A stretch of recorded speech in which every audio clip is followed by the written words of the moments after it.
자, 고린도전서 15장입니다. 고린도전서 15장 20절에서 34절 말씀입니다. 고린도전서 15장 20절에서 34절 말씀, 다 같이 우리 한 목소리로 고린도전서 15장 20절 같이 한 목소리로 읽겠습니다. 그러나 이제 그리스도께서 죽은 자 가운데서 다시 살아나사 잠자는 자들의 첫 열매가 되셨도다. 사망이 한 사람으로 말미암았으니 죽은 자의 부활도 한 사람으로 말미암는도다. 아담 안에서 모든 사람이 죽은 것 같이 그리스도 안에서 모든 사람이 삶을 얻으리라. 그러나 각각 자기 차례대로 되리니 먼저는 첫 열매인 그리스도요, 다음에는 그가 강림하실 때 그리스도에게 속한 자요, 그 후에는 마지막이니 그가 모든 통치와 모든 권세와 능력을 멸하시고 나라를 아버지 하나님께 바칠 때라. 그가 모든 원수를 그 발 아래에 둘 때까지 반드시 왕노릇 하시리니 맨 나중에 멸망받을 원수는 사망이니라. 만물을 그의 발 아래에 두셨다 하셨으니 만물을 아래에 둔다 말씀하실 때 만물을 그 아래에 두시니가 그 중에 들지 아니한 것이 분명하도다. 만물을 그에게 복종하게 하실 때는 아들 자신도 그때 만물을 자기에게 복종하게 하신 이에게 복종하게 되리니 이는 하나님이 만유의 주로서 만유 안에 계시려 하십니다. 만일 죽은 자들이 도무지 다시 살아나지 못하면 죽은 자들을 위한 세례를 받는 자들이 무엇을 하겠느냐? 어찌하여 그들을 위하여 세례를 받느냐? 또 어찌하여 우리가 언제나 위험을 무릅쓰리요? 형제들아, 내가 그리스도 예수 우리 주 안에서 가진 바 너희에게 대한 나의 자랑을 두고 단언하느니 나는 날마다 죽노라. 내가 사람의 방법으로 에베소에서 맹수와 더불어 싸웠다면 내게 무슨 유익이 있으리요? 죽은 자가 다시 살아나지 못한다면 내일을 죽을 터이니 먹고 마시지 않으리라. 속지 말라. 악한 동무들은 선한 행실을 더럽히나 깨의를 행하고 죄를 짓지 말라. 하나님을 알지 못하는 자가 있기로 내가 너희를 부끄럽게 하기 위하여 말하노라. 아멘. 고린도전서 이제 15장은 부활에 대한 장입니다. 부활. 이 부활을 믿는 성도들의 삶의 그 축복들에 대해서 오늘 쭉 나와 있습니다. 20절에 보니까 그리스도께서 죽은 자 가운데서 다시 살아나사 부활하사 잠자는 자들, 죽었다라고 하지 않죠. 우리는 뭐라고 합니까? 잠자는 자들. 그러니까 이렇게 그 외국의 비석 같은 데를 보면 see you again 뭐 이렇게 나와 있나요? 다시 보자. 이렇게 잠자는 자로 sleep well, 잠자는 자로 이렇게 표현되어 있단 말이에요. 죽은 게 아니란 말이죠. 끝이 아니라는 것입니다. 근데 예수님이 첫 열매가 됐다라는 게 뭐예요? 그 다음에도 많은 열매가 있다라는 거예요. 예수님이 첫 부활이 되셨으니까 우리도 어떻게 해요? 부활이 되고 그리스도 안에서 죽은 사람들이 다 부활하니까 많은 열매가 앞으로 맺힐 것인데 그 첫 열매는 예수님이셨다라는 것을 여기서 말씀하고 있는 것이죠. 그래서 21절에 보니까 사망이 한 사람으로 말미암았으니 한 사람이 누굽니까? 아담이죠. 죽은 자의 부활도 한 사람으로 말미암는도다. 이 한 사람이 누구십니까? 예수 그리스도이십니다. 그러니까 이 예수 그리스도의 부활을 통해서 어떻게 해요? 이 땅에 새 생명의 역사가 시작되었고 은혜의 역사가 시작되었고 모든 것이 죽음을 이기신 그 예수님의 부활을 통해서 놀라운 하나님의 역사가 시작되었다라는 것입니다. 그래서 그 말이 22절 나와 있습니다. 아담 안에서 모든 사람이 죽은 것 같이 죄와 사망의 권세 아래 다 있었다라는 것이죠. 지옥 형벌을 받을 수밖에 없었다라는 것이에요. 그러나 그리스도 안에서, 이 그리스도 안에서라는 것은 예수님과 성도들이 연합된 것을 말합니다. 모든 사람이 삶을 얻으리라. 이 삶이라는 게 생명, 영원한 생명, 영생을 말하는 것입니다. 그러니까 예수와 연합된 사람들, 우리가 예수님을 믿으면 예수님께 우리가 연합되어지죠. 그리스도 안에 있는 사람들은 생명이 어떻게 해요? 하나님의 생명, 하나님의 씨, 이 생명의 씨, 영생이 우리들 안에 있는 것이에요. 그러니까 누구든지 그리스도 예수 안에 있으면 새로운 피조물이라. 우리 안에 새로운 창조가 된 거예요. 그러니까 겉사람은 후피하지만 어떻게 해요? 속은 날로 새로워지는 것이죠. 우리 안에 그리스도의 형상이 점점점 새롭게 되어지는 것이죠. 자, 그리스도 안에서 이 말은 예수님과 연합되어져 있기 때문에 무엇을 말하는 것입니까? 주님과 우리가 교제할 수 있다라는 거예요. 예, 주님과 우리가 교제하고 또 주님 앞에 우리가 예배드릴 수 있고 주님의 사랑을 충만히 받아 누리면서 주님의 은혜를 충만히 받아 누리면서 우리 속사람이 날마다 새롭게 되어지는 것, 이 영생의 생명이 우리 안에 있는 것이 확인되어지고 생명이니까 어떻게 해요? 점점점 자라나겠죠. 점점점 새로워지겠죠. 오늘 첫 번째 적용입니다. 그리스도 안에서 모든 사람이 삶을 얻으리라. 우리는 새로운 삶, 영생, 생명을 얻은 사람들입니다. 우리 속사람이 어떻게 해요? 날마다 새로워진다는 거예요. 주님을 더 사랑하게 되고 주님을 더 기뻐하게 되고 주님을 향한 믿음이 더 새로워지고 우리가 죽음도 두려워하지 않는 놀라운 새로운 피조물로서 이런 창조들이 우리 안에 이루어지고 있다는 것입니다. 자, 오늘 첫 번째 적용이 그 말씀입니다. 주님과 동행하면서 주님과 교제하면서 오늘도 주님 안에 주님이 주시는 그 풍성한 은혜와 사랑을 받아들이는 것, 이것이 그리스도 안에서 우리가 생명을 얻은 자의 특권이라는 것이죠. 자, 3절에 그러나 각각 자기 차례대로 되는, 먼저는 첫 열매인 그리스도께서 이제 부활하셨죠. 그 다음에는 예수님이 다시 오실 때 그리스도에게 속한 누굽니까? 성도들이 이제 부활하고, 그 다음에 그 이후에 마지막이 있는데 완전한 종말이 있습니다. 완전한 종말, 예수님이 재림할 때는 어떻게 해요? 예수님께서 모든 통치와 모든 권세와 능력을 멸하시고 그 나라를, 그러니까 이 마귀와 귀신들과 영적 세계에서 이 어둠의 권세들이 가지고 있는 힘들을 완전히 멸하시고 이 나라를 하나님 아버지께 바칠 때라. 이게 종말을 말하는 것입니다. 예수님이 재림하셨을 때. 그러니까 예수님이 초림하실 때는 하나님의 나라가 시작됐잖아요. 근데 예수님이 재림하시면 어떻게 해요? 하나님 나라가 완성되잖아요. 그래서 그 나라를 아버지께 바치는 것입니다. 그 얘기를 지금 하고 있는데, 그 첫 번째 단추가 예수님의 부활을 통해서 죄와 사망의 권세를 깨트려 이으신 부활을 통해 시작되었다는 것이에요. 25절에 보면 그가 모든 원수를 그 발 아래 둘 때까지 반드시 왕노로 타시리니 맨 나중에 멸망받을 원수는 사망이니라. 자, 그가 모든 원수는 뭡니까? 마귀와 더러운 귀신들이 아직도 있는 거죠. 이 땅 가운데 아직도 있어요.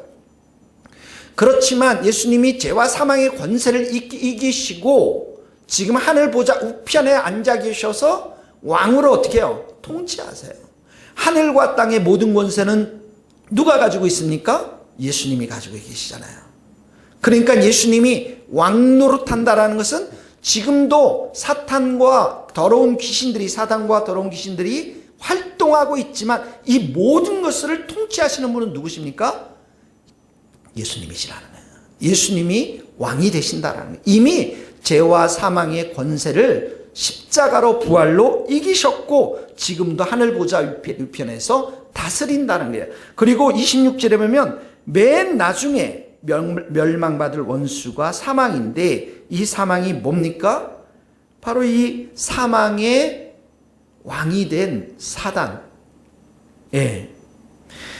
이 모든 사단과 귀신들과 불신자들이 예수님이 마지막으로 심판하시고 어떻게 합니까? 유황불에 다 던져버리잖아요.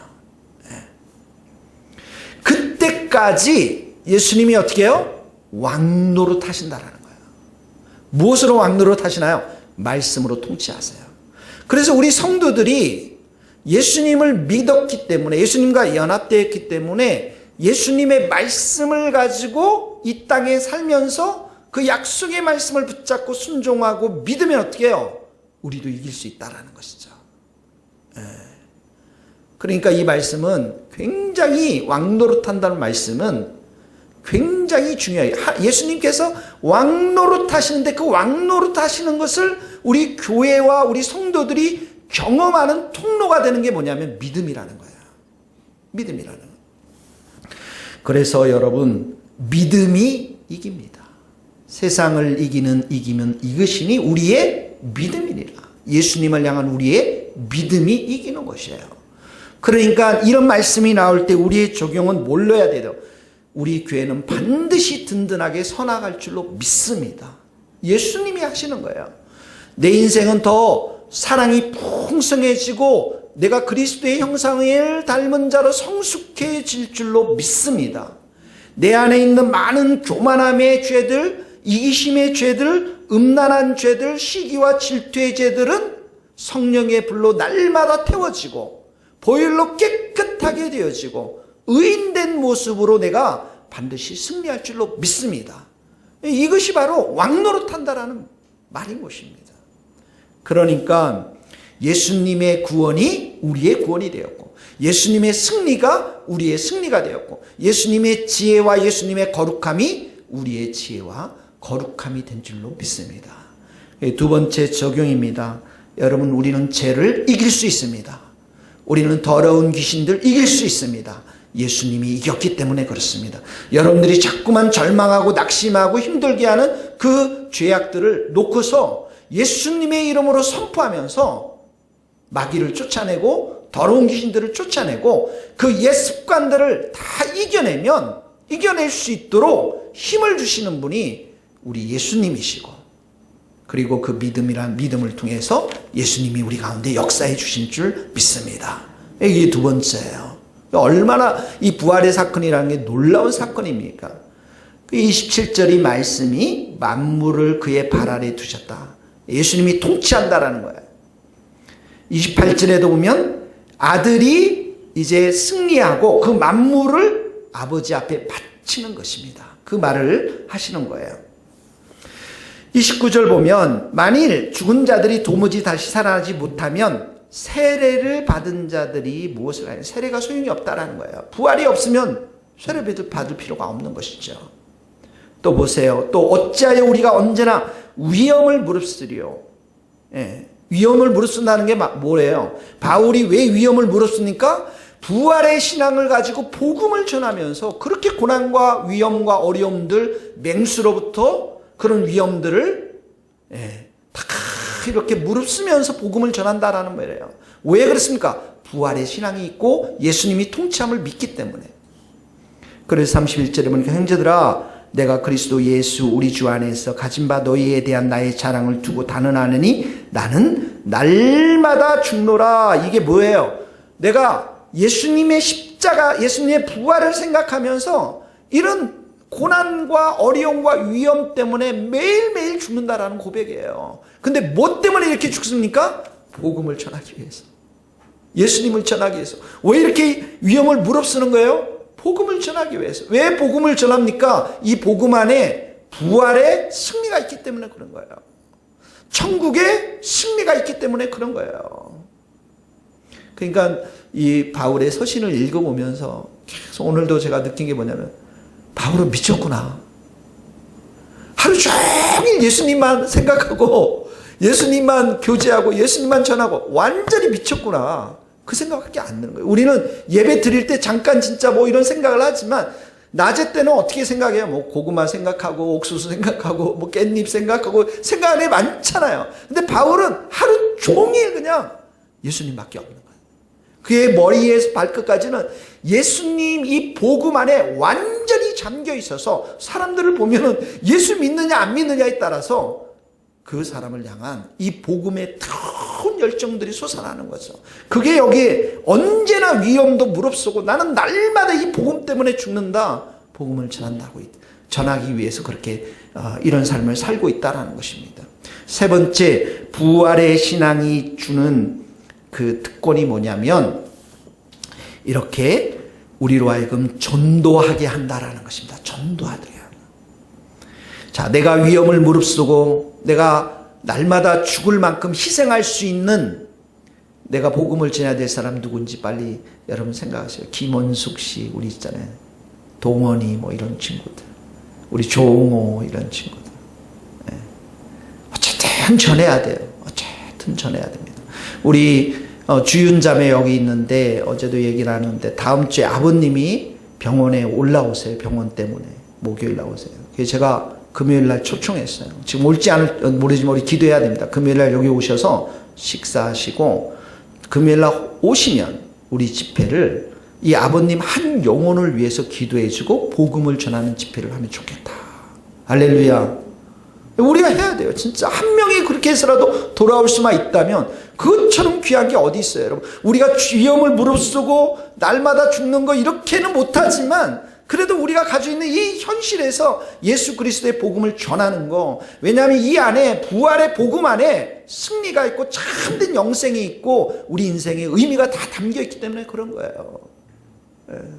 이 스코틀랜드를 생각하면서도 내가 기도하면서 그런 생각이 들더라고요. 돈이 많이 있으면 뭐예요? 마약으로 전 세계에서 제일 많이 죽어나가고 알코올로 제일 많이 죽어나가고 그 위스키 팔아가지고 돈을 엄청나게 버는데도 그게 무슨 소용이 있어요, 여러분? 아무런 소용이 없잖아요. 예수님이 없어요.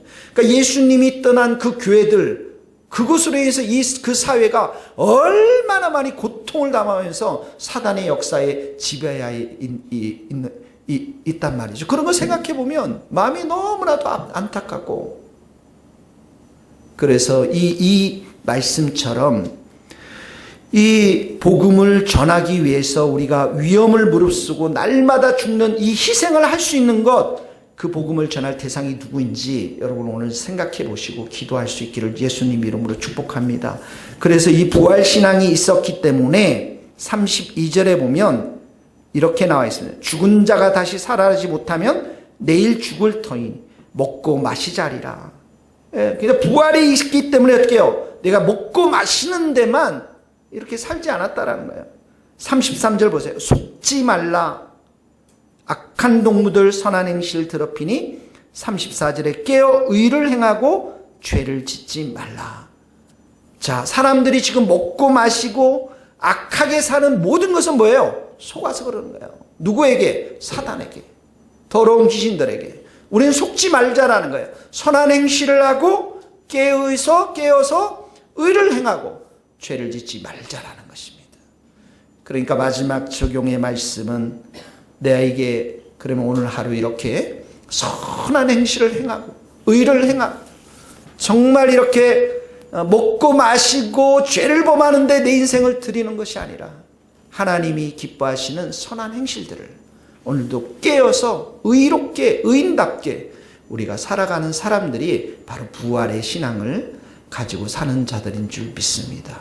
부활의 신앙은 우리에게 영생을 주시고 우리에게 승리를 주시고 그 부활의 신앙 때문에 위험을 무릅쓰고 복음도 전하고 그리고 의를 행하며 깨어 있을 수 있다는 사실. 그러니까 바울은 이 부활 신앙이 완전히 그 심령에 깊이 새겨진 것, 그거밖에 없는 것 같아요. 그러지 않습니까? 그거밖에 없어요. 며칠 남지 않은 그 정말 죽어야 될 사람이 천국만 기다리는 것처럼 바울의 삶은 항상 이 예수님을 향한 부활을 향한 천국을 향한 이 소망 가운데 산 거예요. 그러니까 성경에 다 읽어봐도 그 얘기밖에 없어요. 세상 가운데 돈을 어떻게 벌고 뭐 이런 거 아무것도 없어요. 그냥 예수님 얘기밖에 없어요. 교회 얘기밖에 없고 생명을 살리는 얘기밖에 없어요. 왜 그렇습니까? 그것만이 우리 인생에 참된 의미를 줄 수 있기 때문에 그렇습니다. 우리 모든 성도들도 이런 부활의 신앙 가운데 굳건히 서기를 예수님 이름으로 축복합니다. 기도하시겠습니다. 하나님 아버지 감사합니다. 오늘도 우리에게 부활의 신앙, 예수님의 신앙 우리에게 들려주시니 감사합니다. 우리 안에 이렇게 복음을 주신 예수님, 우리가 하루 종일 엎드려서 그 예수님과 교제하며 사랑하며 기도하며 찬양하며 예배하며 동행하는 우리의 인생이 될 수 있도록 도와주옵소서. 우리 모든 성도들 잠자는 성도들이 되게 하지 않게 하시고 우리 모든 성도들 하나님 죄악 가운데 한 발은 교회 있고 한 발은 세상에 있지 않게 하시고 뼛속 깊숙이 그 모든 마음과 영혼들이 예수께 미쳐 있을 수 있도록 은혜를 더하여 주시고 이 교회가 그러한 복음을 전할 수 있는 교회가 되기를 원합니다. 우리 다음 주 금요일 주윤자매 아버님을 기대합니다. 하나님 평생 복음을 알지 못했고 이제 몸이 아파서 서울에 또 병원에 오시는데 우리 주윤자매 희정자매 아버님께 전화해서 다음 주 금요일 이 모임을 초청할 때 하나님 그 아버님의 마음의 문을 열어주시고 우리의 따뜻한 사랑을 받고 우리보다 더 깊은 예수 그리스도의 사랑을 복음을 듣고 주님의 자녀가 되는 은총을 내려주시옵소서. 우리 사랑하는 모든 가족들, 부모님, 자녀들, 형제자매들, 예수님을 알지 못한 자들이 너무나도 많습니다. 하나님 아버지 불쌍히 여겨주시고 그들을 위해서 우리가 눈물로 기도하며 복음을 전하는데 힘쓸 수 있도록 은혜를 베풀어 주시옵소서. 우리 교회가 그렇게 구원의 방주의 역할을 하는 교회로 세워주옵소서. 예수 그리스도의 이름으로 기도하오며 지금은 우리 주 예수 그리스도의 은혜와 하나님의 크신 사랑과 성령님의 교통하심이 우리 모든 성도들, 선교사님들, 이 나라의 민족과 북한 땅과 스코틀랜드 땅 위에 이제로부터 영원토록 함께 하시기를 간절히 축원하옵나이다. 아멘.